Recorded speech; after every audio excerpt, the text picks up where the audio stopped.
अस्सलाम वालेकुम गाइस, क्या हाल है आप लोगों के। उम्मीद है कि आप लोग खैरियत से होंगे। आज का जो हमारा ऐसा लूज़ है वो है आइसोटोप्स। आइसोटोप्स क्या होते हैं? आइसोटोप्स बेसिकली दो वर्ड्स के ऊपर मुश्तमिल है। फर्स्ट वन आइसो है, सेकंड वन टोप्स है। आइसो जो है ये एक ग्रीक वर्ड आइसो से डिराइव किया गया है, जिसका मीनिंग होता है सेम, यानी कि एक जैसा। सेकेंडली टोप्स, जो कि एक ग्रीक वर्ड्स है जिसका मीनिंग है प्लेस, जगह। तो हम कह सकते हैं कि आइसोटोप्स का जो इस्तिलाही मतलब है एक जैसी जगह वाले। ये जो टर्म थी आइसोटोप्स, ये 1913 के अंदर जो है एक डॉक्टर जो कि साइंटिस्ट था, मार्गरेट टुड ने इंट्रोड्यूस करवाई थी। आइसोटोप्स का significance. Isotopes occupy same position in a periodic table. Periodic table क्या है?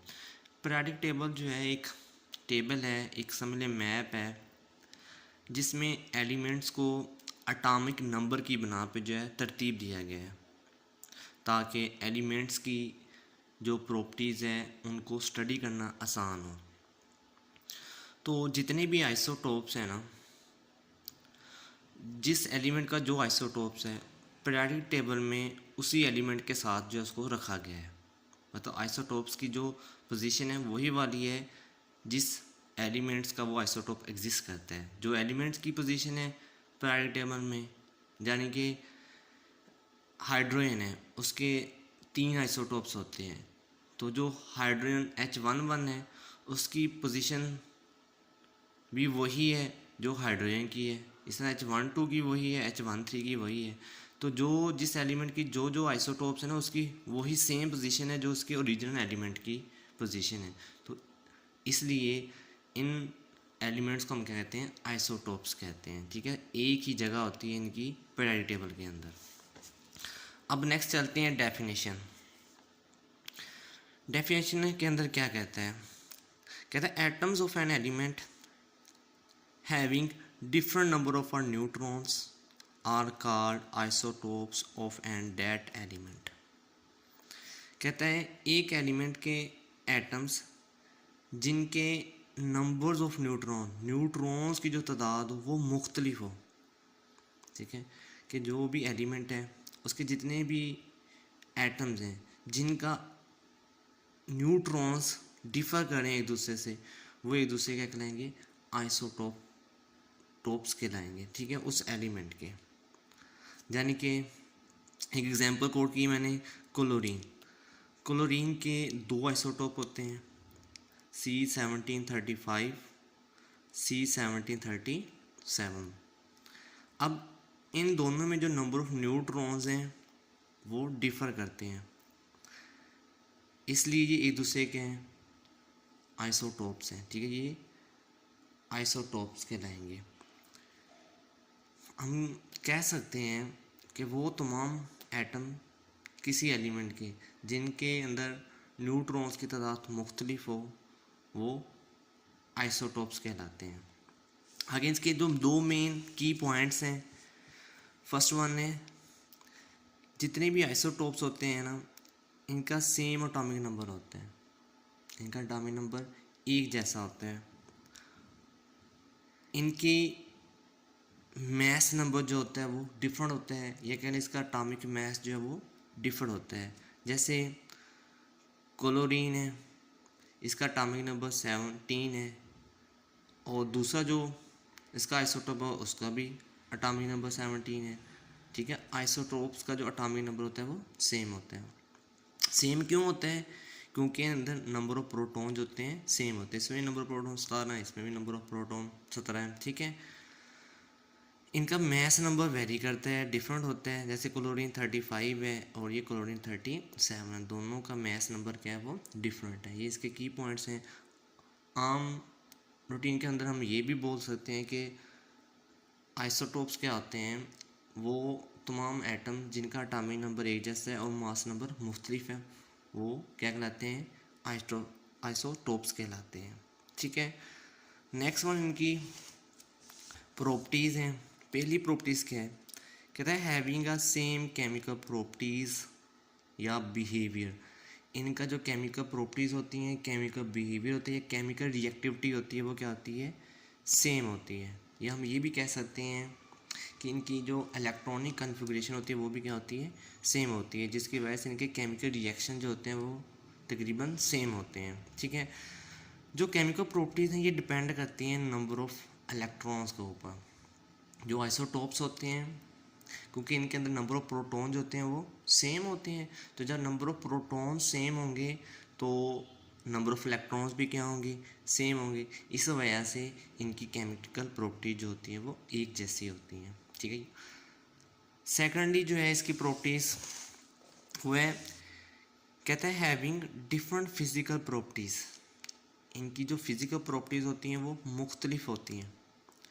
क्यों मुख्तलिफ होती हैं, क्योंकि जो फिज़िकल प्रॉपर्टीज़ होती हैं वो डिपेंड करती हैं एटॉमिक मास के ऊपर या मास नंबर के ऊपर, और मास नंबर जो है वो डिपेंड करता है नंबर ऑफ़ न्यूट्रॉन्स के ऊपर।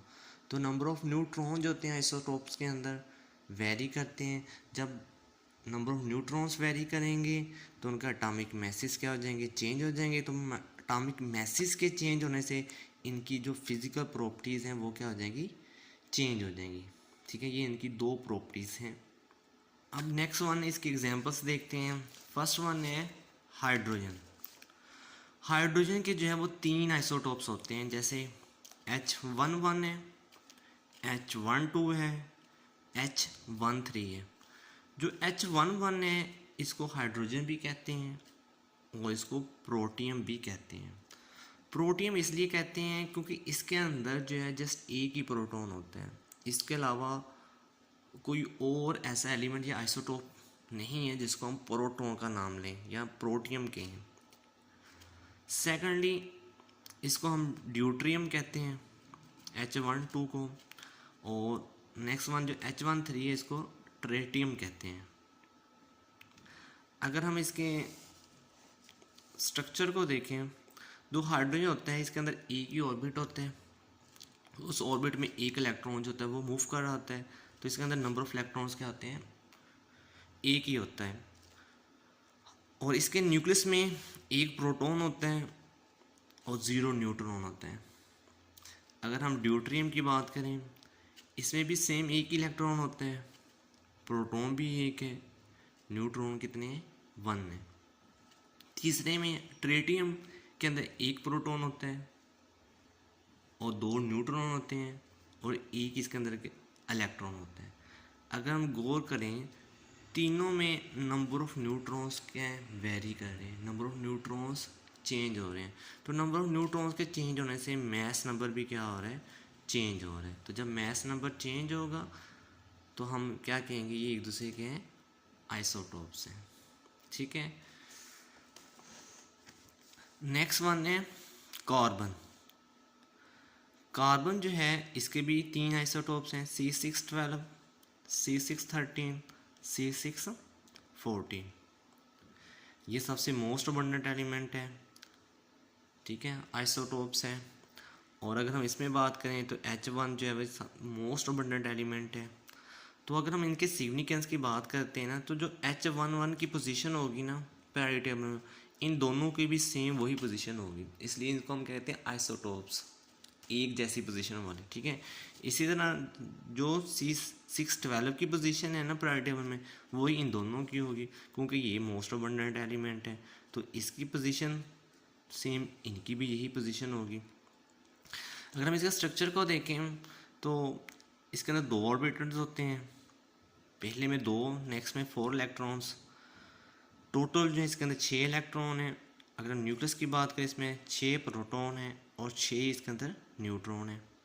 इस तरह अगर हम C613 की बात करें तो इसमें भी 6 ही इलेक्ट्रॉन है, प्रोटॉन भी 6 हैं, न्यूट्रॉन कितने हैं, 7 है। और अगर हम बात करें C614 की, इसमें भी इलेक्ट्रॉन की तादाद 6 है, इसमें प्रोटॉन की तादाद 6 है और न्यूट्रॉन की तादाद 8 है। तो तीनों के अंदर नंबर ऑफ न्यूट्रॉन्स क्या कर रहे हैं, वेरी कर रहे हैं। ठीक है।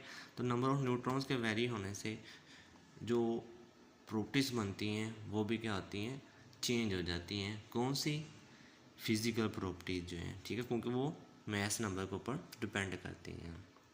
तो उम्मीद है कि आप लोगों को आज के इस लेक्चर की समझ आ गई होगी। तो अगर आपको ये वीडियो पसंद आती है तो उसको लाइक, शेयर और इस चैनल को सब्सक्राइब करें। शुक्रिया, अल्लाह हाफिज़।